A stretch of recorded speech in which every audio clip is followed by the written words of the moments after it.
Trusting in the path unknown. Ooh. Well, sometimes this spiritual path feels like that, does it not? And I have a piece today that was written by a Margaret E. White, and I'm not quite sure who she is, but she was definitely a woman of tremendous insight. And I will share with you her writing in just a few moments, because it is an aspect of our own consciousness that is part of the what is called the Trinity of mind within unity. And that doesn't mean coming from a religiosity place. It's about the aspects of mind, superconscious, conscious, and unconscious mind.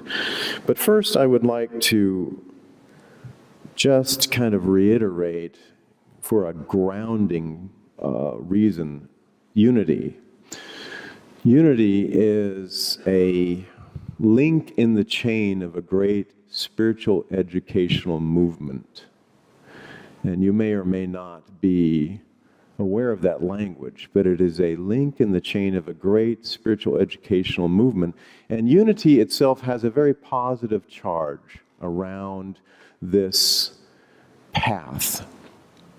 It holds all of us with great enthusiasm and joy that we are on a journey into a homecoming into our own true nature. And Margaret E. White shared something that isn't about her life, but it is inclusive with all of our lives, and it is about an aspect of mind that is really about exploration of consciousness. Because unity is a teaching around consciousness. It always has been. The way of discovering, as Eric Butterworth says, the power within you. To discover the power within you. So just a little bit of a preface there in terms of this languaging that Margaret E. White states.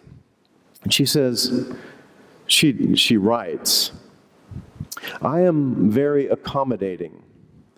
I ask no questions. I accept whatever you give me. I do whatever I am told to do. I do not presume to change anything that you think or say or do. I file it all away in perfect order, quickly and efficiently, and then I return it to you exactly as you gave it to me. I am the reservoir into which you toss anything your heart or mind chooses to deposit there. I work night and day. I never rest, and nothing can impede my activity. The thoughts you send me are categorized and filed, and my filing system never fails. I am truly your servant who does your bidding without hesitation or criticism. I cooperate when you tell me you are this or that, and I play it back as you give it. I am most agreeable. Since I do not think, argue, judge, analyze, question, or make decisions, I accept impressions easily.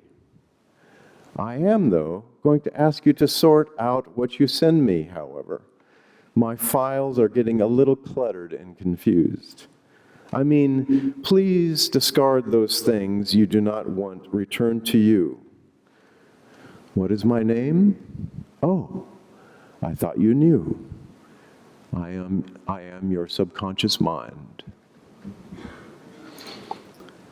Charles Fillmore talked about the subconscious mind as the storehouse of all memory.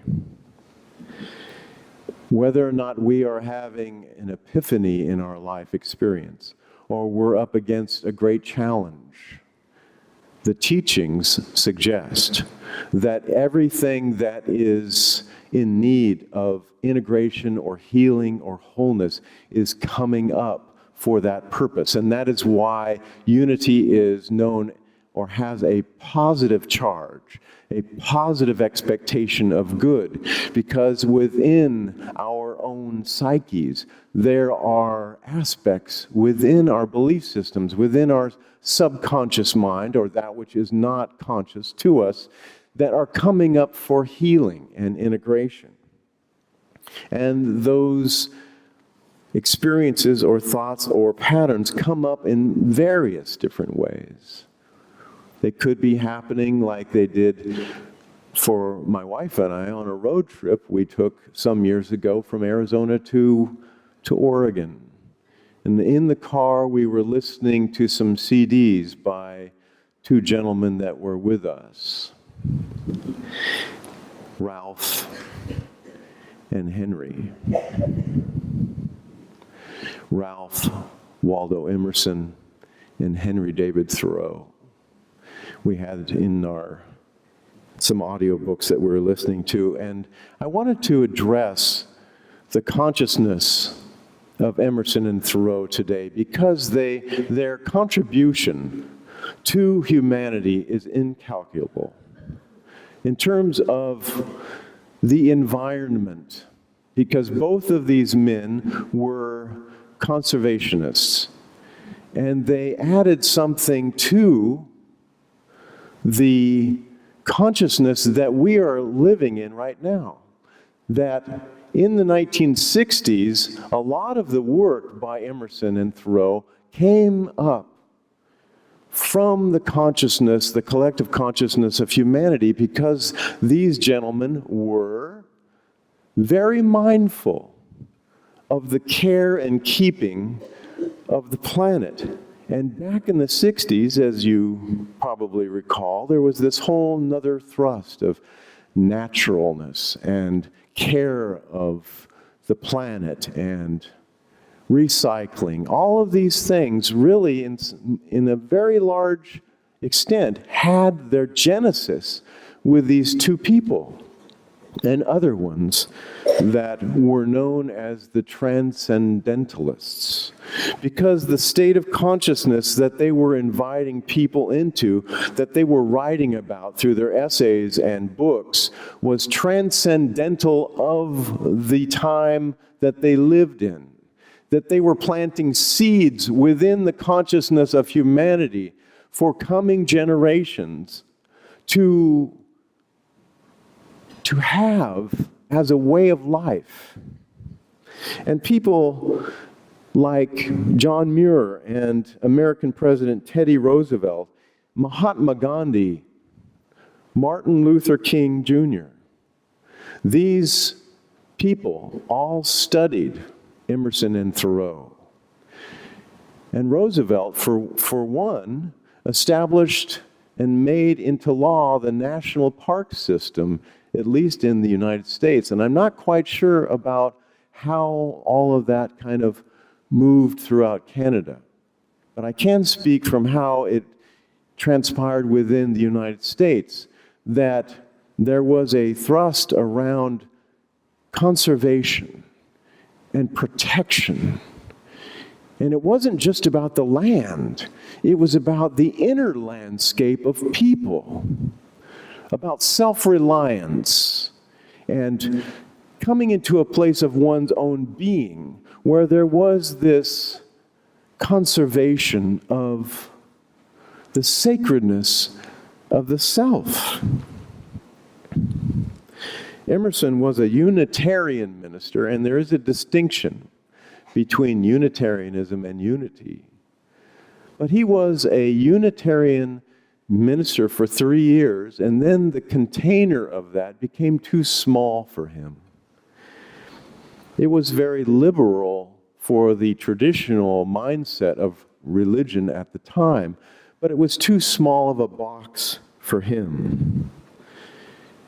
So he was all about the indwelling presence within humankind. And Emerson said, a portion of divinity resides within each individual and can be accessed by oneself. And it is the very force that steers the universe. Now, this was very, very out there language for the 1830s. But Charles Fillmore later got a hold of that. Charles Fillmore was born in 1855.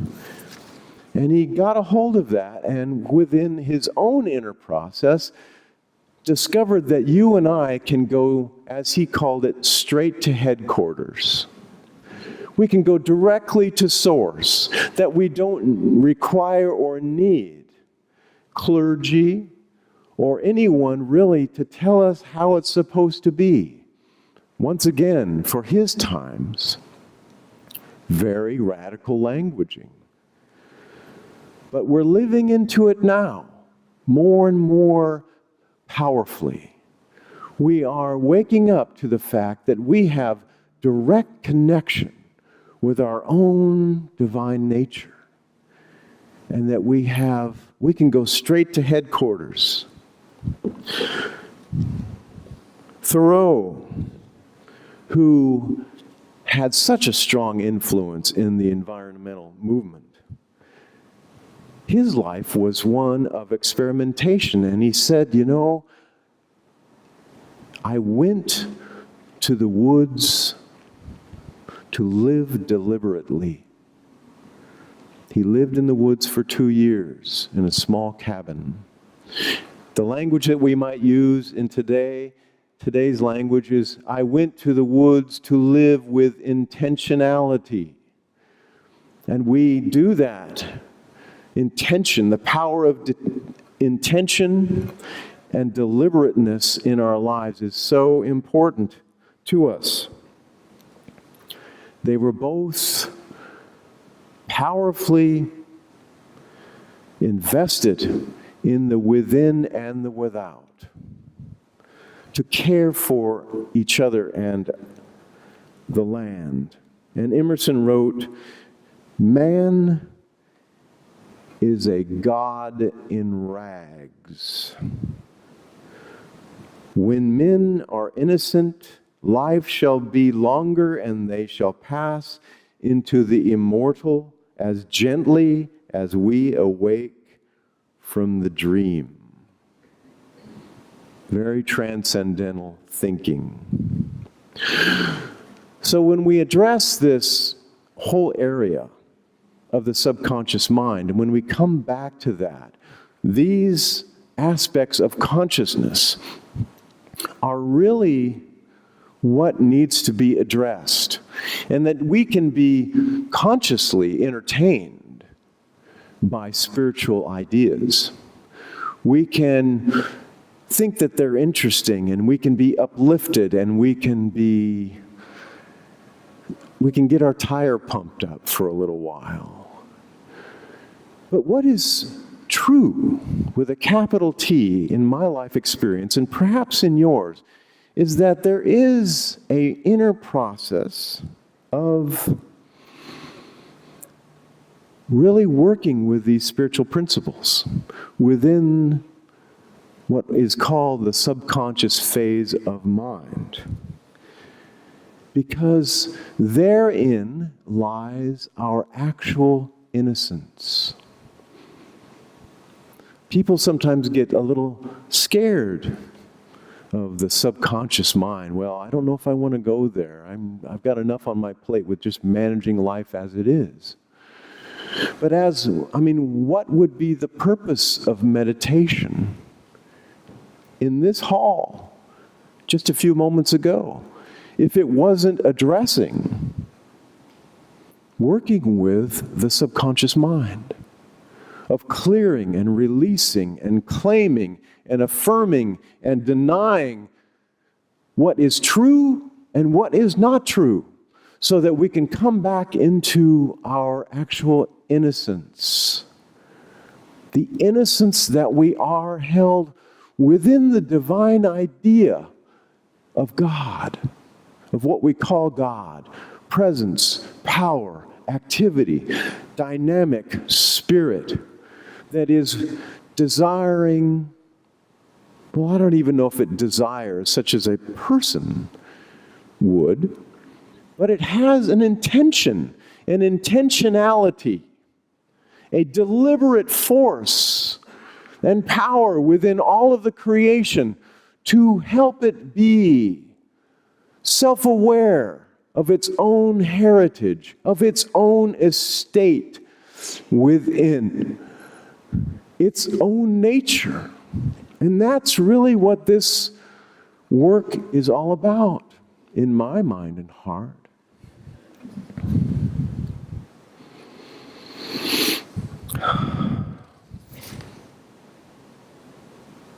So it really gets back to what they were calling self-reliance. And self-reliance could be construed as thinking that self-reliant from somebody else, or from a government, or from an agency, or anything like that. But if you look at these words metaphysically, and just turn them around, it's reliance upon the self.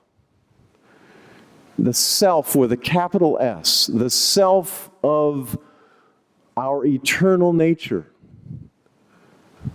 So that when we have this reliance upon the self, we are wonderfully supported and not feeling that we're doing life alone, not feeling that we're cut off and separated from spirit, but that right here and right now there arises an inner joy that says, yes, I'm part of what we're talking about.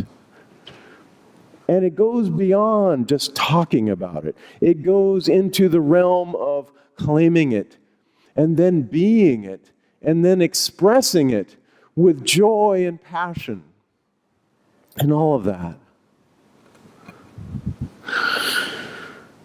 And by the way, if you haven't noticed, there's new rugs in here. And the color is all about passion and aliveness and vibrancy. And some people have said, well, I don't know, it's going to take me a little time to get used to that. Well, it's okay. We did the best we could in making the choice.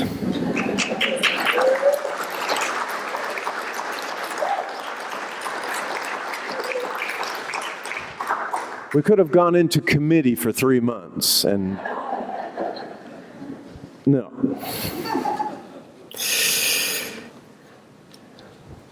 So, you know, this input by Emerson and Thoreau, even though it may seem radical to some, it really is becoming the facts of the day. It's becoming a natural way of being, that people in droves are turning away from religiosity and coming into a place of claiming their own inherent spiritual sovereignty as divine beings. And if we do come together on Sunday, it's about celebrating and beholding that within each other and affirming it.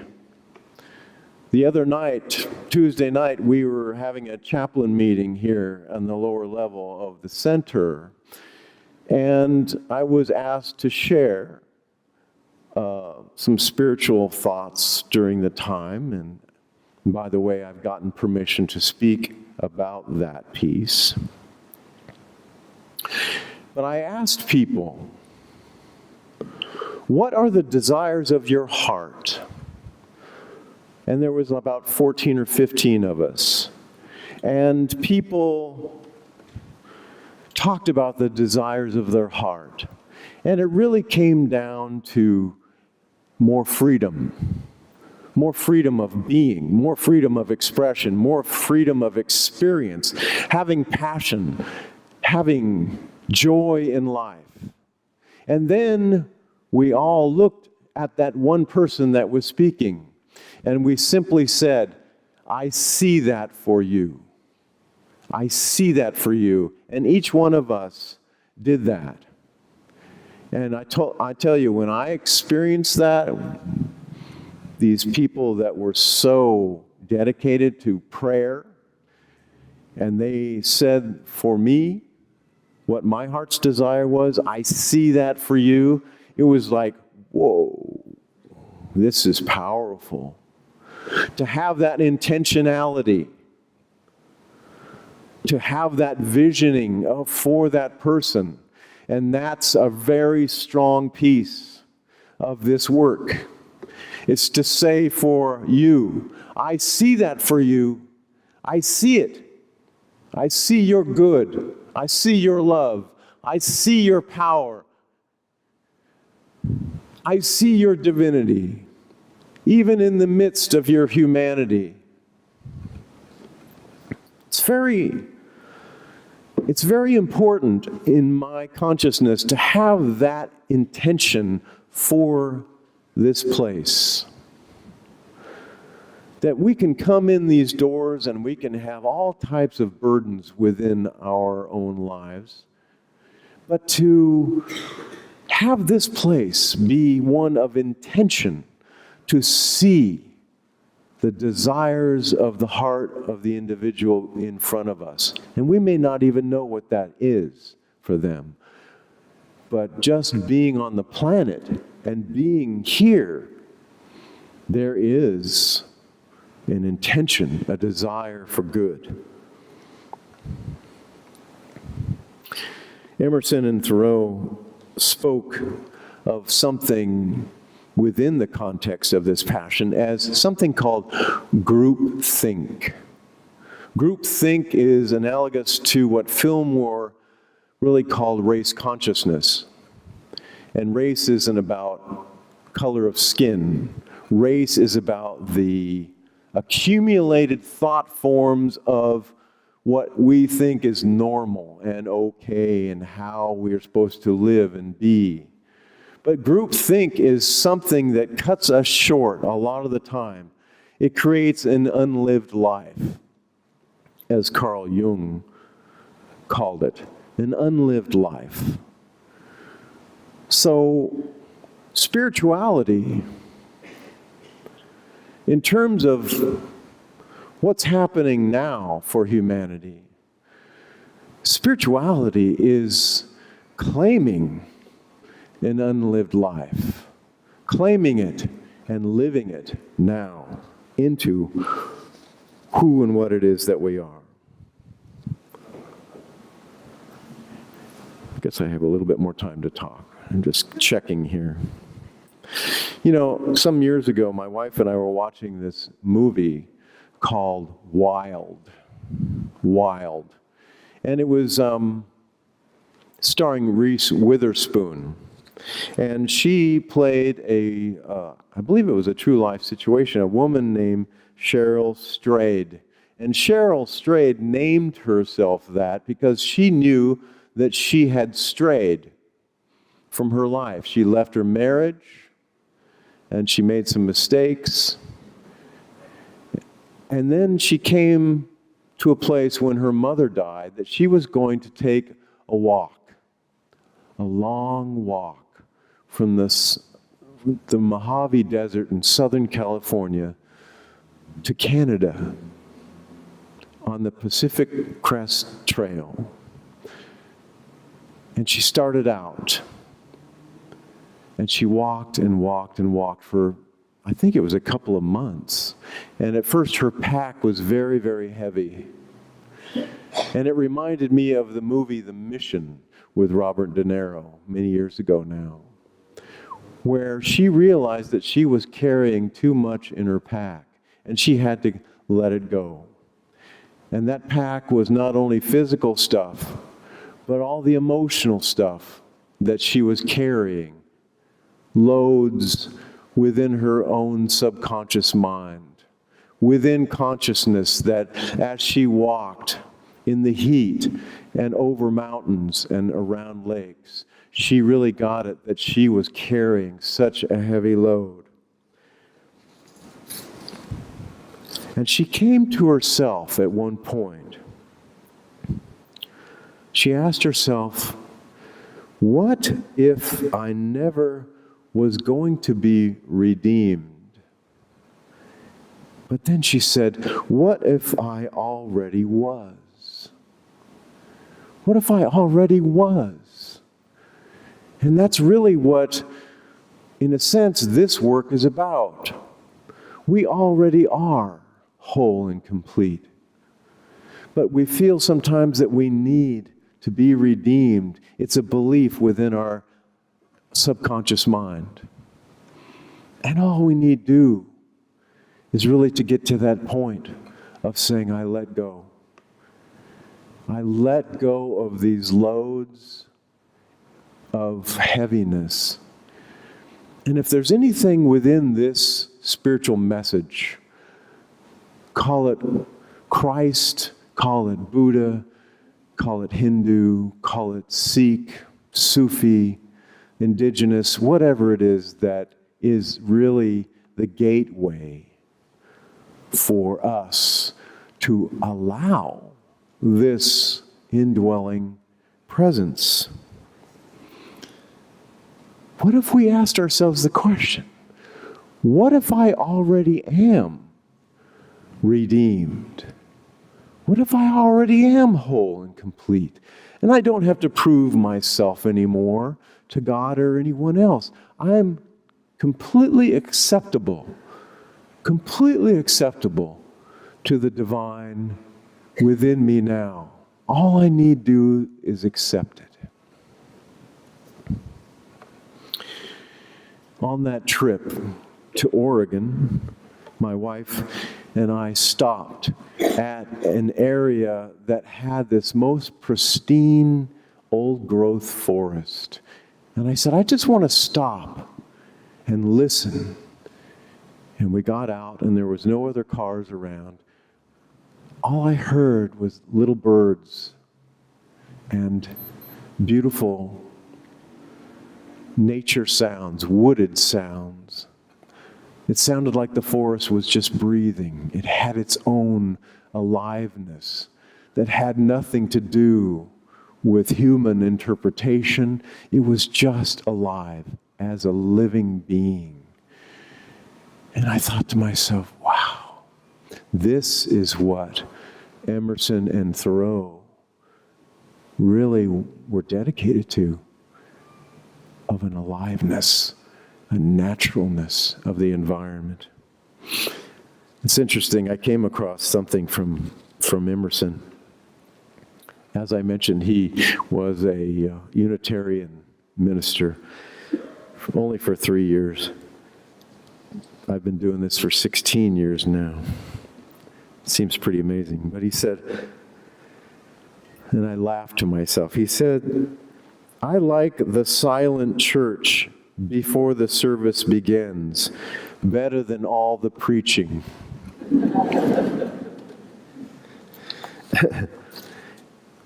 And I was reminded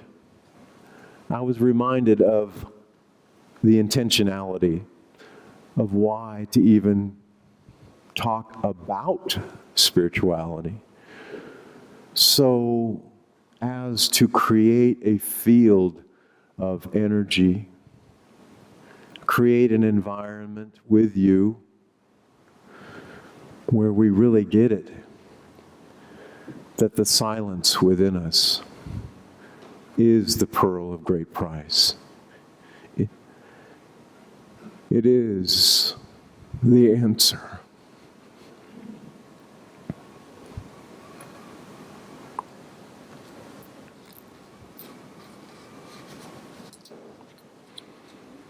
I think I'll just leave it there. Thank you.